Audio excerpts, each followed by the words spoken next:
Hi, I'm Danny Lipford. And I'm Chelsea Lipford-Wolf. Thanks for watching this episode of Today's Homeowner here on YouTube. And don't forget to leave us a like and a comment. And be sure to share with a friend, subscribe, and hit the bell icon so you get notified of new videos. Thanks and enjoy the show. If you're running out of storage space in your garage, you may need a storage shed. Stay with us. Welcome to Today's Homeowner with Danny Lipford. Get ready for a half hour full of projects, tips, and ideas to help you improve your home. Welcome to the show this week.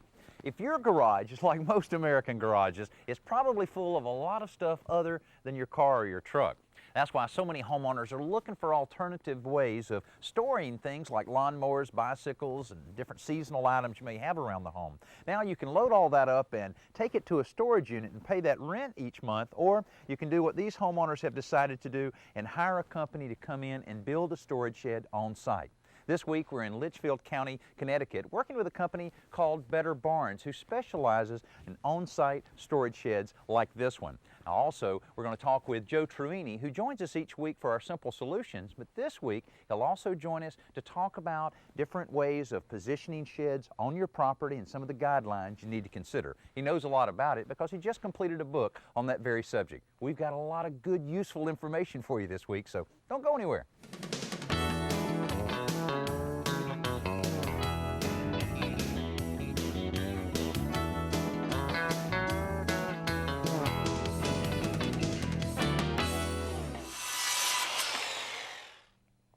Welcome back to the show. Hey, the guys are really moving along on this storage shed. I was just looking at Joe's book and a number of the different things that you have to consider in selecting materials for a storage shed and where to position it on the lot. Now, Joe's not one to sit around and watch guys do the work. He's right in the middle of it. Hey, Joe, you're probably slowing them down. Come here, let's talk about this. Well, you're slowing us down now. How you doing, Danny? Welcome to Connecticut. Hey, thank you. Bueno, what a beautiful day here. We got like 50 degrees, sun shining, beautiful colors everywhere. So it's not bad. Great day to be working outside. Not bad working conditions at all. Not at all. Now, when someone makes a decision, a homeowner makes a decision, they need that extra storage space, what are some of the considerations? Well, the first thing you want to consider is how big a shed do you need? I mean, it seems pretty obvious, but be surprised how often someone will build a shed, then they'll go to store their ladder or some lumber, and of course it doesn't fit, and it still ends up outside, which kind of defeats the purpose. So the first consideration is how big a shed do you need? Okay, what about the design and the look of the shed itself? Well, there's a misconception the shed should look like the house. And you certainly can. There's no reason you can't make the shed painted the same color, maybe use the same shingles and siding, but regardless whether it's close to the house or not, it could look like the house if that's what you like, but it can certainly look completely different than the house, which kind of gives you a chance to, if you have a contemporary house, maybe put a colonial style building or something more architecturally interesting perhaps. Right. Now this one is positioned right at the end of the driveway, but heck, these homeowners got a nice big lot. Why not position it somewhere else? Well, you could. You see here, we put it at the end of the driveway because it makes it really easy to get things in and out to the house, whether it's a ladder, paint. This way you don't have to go across the yard. But in a case like this, where we've got, probably 4 or 5 acres to work with, they could have certainly put the shed in the back corner of the lot. And often you'll see homeowners, they'll build a shed in a far corner up against the woods, and it looks really nice. But it's not too practical if you're using it, if the kids are using it for their sporting equipment or their bicycles. You really can't expect the kids to put they're going to leave it in the driveway. They're not going to put it away. So if it's a workshop or something like that, and you're not going to be bringing things to and from the house, that would be fine. But in a case like this, I think this is a much better location. And I guess a consideration there is like running either power or water. Say if you had a workshop or were using it for some other use, the closer to the house would make those expenses go down a lot. Especially with power, because you're going to have to dig a trench, probably bring power from the house. So in a case like this, you only have about 20 feet to go. Okay, I guess codes and different covenants that govern different things like that, you got to check that out, huh? Well, the very first thing you have to do is go to the local building department and ask them if you can even build a shed, because in some neighborhoods you're not allowed to. And then apply for a building permit. There's a misconception that if a shed's smaller than a certain size, I've heard 100 square feet, you don't need a building permit. That's untrue here and in most municipalities. If you're building anything, you need to submit a set of plans and get an approved building permit. And I hear a lot about setbacks too, that a lot of people will position these buildings right up against a fence, and you really usually have to have those setbacks. It's typically 25 feet from a side lot line and 15 from the rear lot line, but that's, again, every town can change that. And if you need to build closer than that, you can apply for a variance. And if the neighbor doesn't mind you being 10 feet from the side lot line, then they give you permission to build. Okay. that way. And what about the foundation? This is all a wood subfloor and Yeah. all. Why not concrete on this? Well, here, in this case, this is pretty typical. It's the quickest, easiest way to build it, particularly if you're doing it yourself. Pressure-treated foundation, so there's no problem with rot. And in this case, we're using what's called an on-grade foundation, meaning that the solid concrete blocks sit right on the ground. Okay. We haven't dug them down. There's no concrete poured. And we're allowed to do that. And again, it differs from town to town, but in this part of Connecticut, you can go up to 200 square feet with an on-grade foundation. Anything larger than that, you have to put in a permanent foundation, which means digging down to the frost line and pouring concrete footings. But in this case, we just use solid concrete blocks. You notice that we have shims. We just leveled it up out front. There's only 2 block. Back here, we have 3 or 4 block. We use 4-inch block and 1-inch block, solid concrete. You make sure you don't ever want to use hollow block, like wall block, Right. because it would crumble in. And I This is notice a solid. tie down there. I guess that's another regulation. Yeah, I don't know if you can see that, but there's a cable and a spike, and it's a ground anchor. And again, this is for local building codes because wind might tip over a shed. A shed this size would never tip over, but a metal shed would be subject to the wind blowing Right. it over. So in this case, we have it tied down to the ground. Now, what about the pre-assembled units? You see a lot of them. Of course, this is too large to haul down the road, but what about Right. some of them that are only 8 foot wide? Would there be any advantage in getting one brought out on a trailer and rolled right out? Well, there's not really a disadvantage, but the big advantage of building it a custom one is you can build it any size you want, and you can pick and choose the finish and the materials. Okay. Well, there's a lot of different types of sheds, a lot of different types of design, but wait till you see this one once they complete everything, and we'll do that in this week's show, so stay with us. It's time to pick up a few tricks of the trade from Danny and home repair expert Joe Truini in this week's Simple Solution. If you've taken on a few paint jobs around your home over the years, you probably have a few paint cans left over and probably a few colors that you know you'll never use again. The problem is, what do you do with a half-empty can of paint you're not going to use anymore? What you might not realize is paint, even latex paint, is considered a hazardous waste in most parts of the country. What I like to do is dry out the paint first, and then it makes it a lot easier to dispose of it properly. Now, you can dry it out by filling the can with sawdust or wood shavings. That works really well.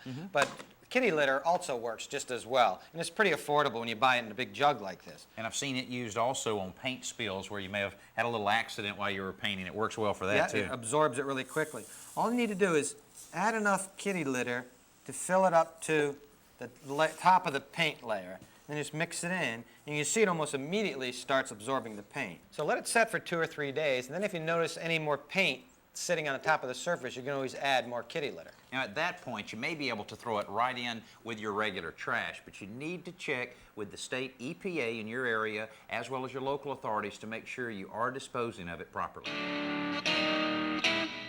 Welcome back to the show. Now, these guys are really cooking on the assembly of this shed, and they've only been out on the job for less than 3 hours. They already have the decking on the roof. And one of the reasons they're able to move along so quickly on this is that they have developed a system of assembling certain components of the shed, bring it out on the job in order to minimize the amount of time they spend actually out on the job site. Now, one of the guys that's instrumental in really putting this system together and the owner of Better Barns is Pete Cheris. He's out on the job right now making sure everything's going together right. Pete, you guys really have a good system in putting these buildings together. On a typical building like this, about how long does it take you to put it together? Probably takes a 3-man crew about 4.5 hours. Oh, that's quick. It is. But, I guess all these years in the business, you're about to get the hang of it. Well, over 20 years, we should be good at it. Now, as far as the work in the shop, that really helps in keeping the quality up and certainly reducing the time out on the job. It really does. We work in a controlled environment. Our tables are set at waist height, so you're not bending, and eliminate a lot of extra motion. Right, and during those cold Connecticut winters, you're able to keep things rolling along there. That's right. Now, Much better. We spoke with Joe Truini earlier about the foundation situation and how that changes, you know, in different areas of the country. But here we have the blocks down, and as soon as they got the blocks down and then shot the level on them, boy, they went right to work on that wood subfloor. That's true. We use pressure-treated floor joists, 16 inches on center, and we use a 3/4-inch tongue and groove plywood deck, which makes a really good, strong floor. Oh, that sounds great. And then the walls right after that, the walls went up in no time at all. The walls are all pre-assembled. It's just like a big jigsaw puzzle. Once you make everything, you're careful with your measurements, it all goes together very nicely. You know, a lot of times when people are building storage buildings, they're not using the best materials for the exterior, but boy, the cedar looks fantastic. We really like the cedar. Most of our customers also appreciate the fact that it's rot resistant, it's insect resistant, it looks good, it takes a stain rather than a paint, so you don't have any problems down the line. And you can still see the character in the wood with a stain as opposed to a stain. It really does. It really is a good appearance after it's all up. And you know, your roof, you had all those trusses pre-assembled, so unload them off your trailer, and that went together real quick. Very, very fast. Yeah. It was great the way you had even the gables pre-assembled with the siding in place, even some of the decking. And then, of course, your guys didn't take long for them to put those in place on either end of the storage shed, then filling in between with the roof trusses that you also had pre-assembled. And even the plywood was pre-cut, which is pretty impressive. Didn't take long for them to put that in place, and are ready for the dimensional shingles that they're starting to nail on now. What's left to finish up here? Well, we've got to hang the doors. We've got to put the windows in, put the window trim around the windows. We've got a transom window going in. We've got some corner boards, some final trim work. The trim is really basically all it amounts to. Yeah, you even have the corner boards pre-assembled here, so just another piece here and that goes together. You're not far away from finishing this one. Not at all. And you'll be able to see all those finishing touches when we come back. Stay with us. Now let's join Danny at the Home Center to check out this week's best new product, brought to you by the Home Depot. Windows are a great way to introduce natural light into any room in your house, unless that room doesn't have an outside wall. Then you may choose a skylight, which can introduce that natural light into almost any room in the house. Now, a type of skylight that's been very popular over the last few years, tubular skylights. Now, this is one from ODL called the Solar Flare. Now, this is a 10-inch round piping, and here's how it works. Basically, you start off with a plastic flashing that attaches under the shingles. Then you have a globe that goes on top of that. Then highly reflective piping connects it to a diffuser panel that you attach to any ceiling area in your home. Now, when you get it in the package, here's what you'll find. Here's the flashing that you attach under your shingles. Then the highly reflective piping that allows it to connect the sunlight from the outside right down to any room in the home. Then on top you have a diffuser panel. It has a little indicator here that indicates which direction to place this on the roof. Indicates to the north. So you put it on. Then you continue with the reflective piping down to where it connects to the diffuser. This is what you'll see on your ceiling. So that would look great. Looks like a large recessed light. It attaches and you're all through. So it's fairly easy to install. You'll need to make sure that you take care of the shingles properly so that you don't have any leaks down the road. And a skylight of this size and this particular model will take care of a room up to 150 square feet. And the total cost, only $150. Just look at the detail on this window. You know, you don't see this very much on storage buildings because it can take quite a while for all of the trim pieces to be put in place. But since they fabricate most of this in the shop, it took very little time for them to trim out around the window, install the screen, and put the wood sash in place. Also, they finished up the transom window that Pete mentioned earlier. It went right in place. A little bit of trim work, it was complete. Up on top, they're finishing up the woven ridge venting that goes right under the shingle caps there on the top. Now, this will allow fresh air to exit out of the top of the building that is introduced by the ventilated soffit that they installed earlier right along the eaves here. And, you know, a lot of other details even include the strapping here on the strap hinges, and the little cast iron cups under it really gives it kind of an old world look. Now, this is just one of many styles that Better Barns routinely build. Now, earlier today, we looked at several other styles with Joe and Pete. Pete, this is just a perfect way to display the buildings, but they look so nice. People have to be using these for more than just storage. Well, they certainly do. Our Adirondack cabin here is a good example. This is quite often used as a writer's studio, or just a little getaway where people really want a nice place to just have some peace and quiet. Right. This particular barn has got some unusual details. We've got the antique rolling door track and rollers here. We've got a circular window inside. The roof is actually made to look like a wood shingle roof, so it has a real rustic charm inside. It has a post and beam look also. Yeah. Very unique building. And instead of plywood, you actually used a plank floor there that kind of has a nice appearance on it. It's more, it's a tongue and groove decking that's more traditional Yeah, in another that type of popular building. use for storage buildings is as a child's playroom or a kid's playhouse, that kind of thing. And we saw a shed recently where someone built a slightly larger building. It was about 12 by 16. They put an interior partition dividing the space. And they put 2 sets of doors, one on the sidewall for the children to go in and out with their bicycles and their toys.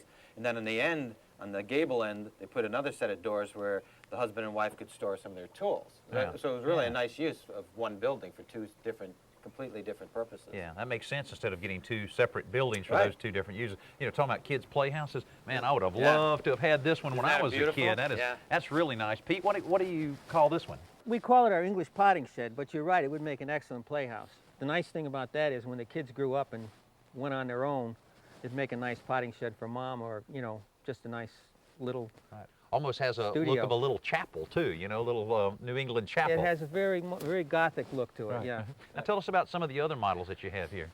Well, actually this 10 by 16 is one of our big sellers. It's less expensive because the siding that we use on that is not the cedar, it's a rough sawn plywood product.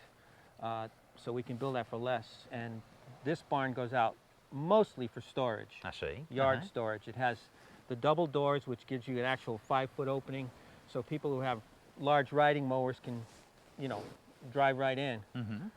And the other one here, you actually have the double doors on the gable end. That's very popular also. A lot of people really like the little transom window that we put in over the doors. They also like the black iron pot racks that we Right, use for the flower That's display. nice, and then this one's just a little smaller then. That's a nice little building. We get a lot of people that they want a smaller barn because their lot is small or it's a city property where they just don't have the room for one of our bigger structures. Right. Well, any of these would look great in anybody's yard, and I appreciate both you guys showing us around. And speaking of out in the yard, stay tuned for Around the Yard. Let's head outside for Around the Yard with Danny and lawn and garden expert Tricia Craven-Worley.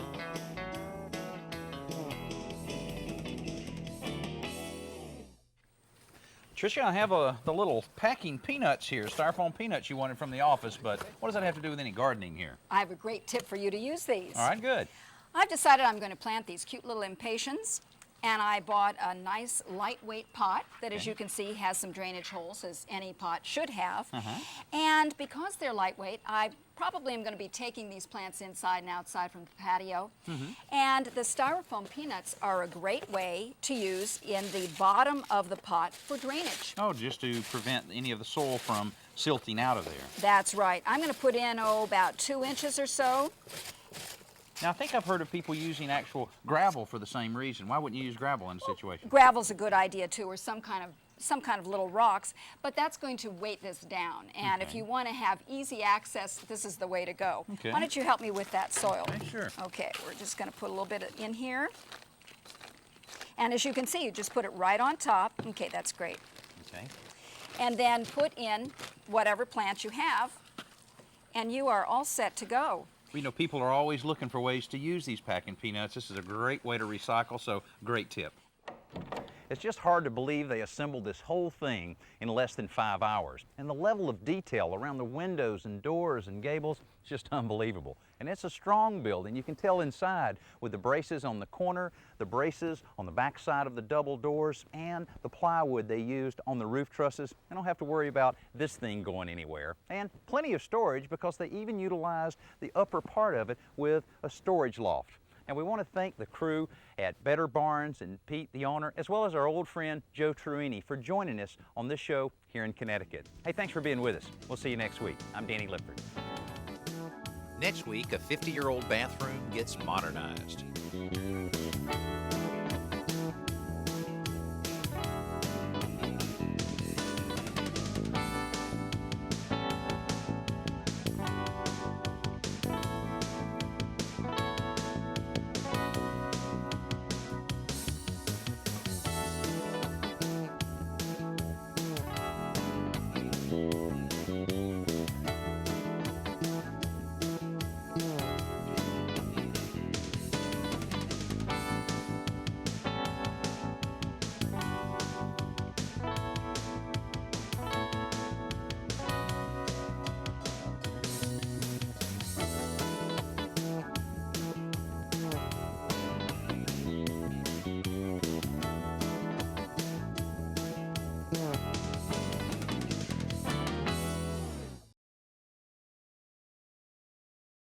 Thanks for watching this episode of Today's Homeowner. And don't forget to like, comment, and hit the bell icon so that you'll be notified of new videos. And be sure to click around and watch some more videos while you're here.